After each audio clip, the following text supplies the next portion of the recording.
It's kind of an oddball pile of junk, folks. Bayonet, trot line, glue, couple oak dowels, brass rod, some leather, measuring tools. Oddball pile of junk, folks, but let me tell you, it goes together nice. I made one before and I gave it away, and I'm going to try to replicate it again. The first thing you need to select are two good strong wooden dowels. And look at the ends, folks. See how that wood grain travels across and through. Same thing with the other one.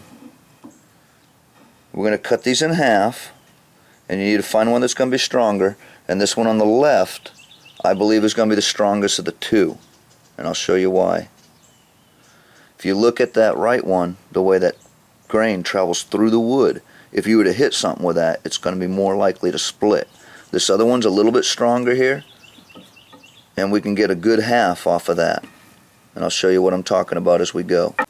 Alright, y'all, now what I'm going to end up doing, I'm going to take this 36-inch dowel and I'm going to first cut it in half to make two 18-inch pieces. And then, to make my sheath for this thing, it's all going to be out of wood. Okay, you can see how that grain travels down the length of the stick and kicks sideways and back in. After this is split in half, I'm going to cut this all the way down the middle using a planer, so I have two half-moon pieces of dowel that I can cut into. Now I'm going to steel cap it and wrap the handle so that if you hit something with it, it won't break, and we just have to work this grain so you're at the strongest part of the grain. You want to stay away from anything that travels out through the edges.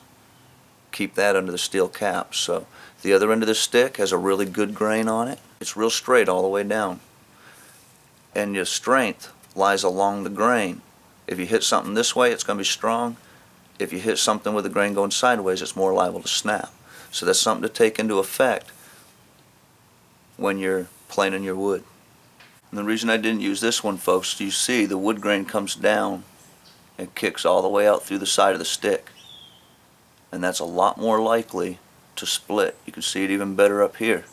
A lot more likely to break because I'm only using half of this. She'll snap off. So this will be our bottom piece, and we'll use the other section for our sheath.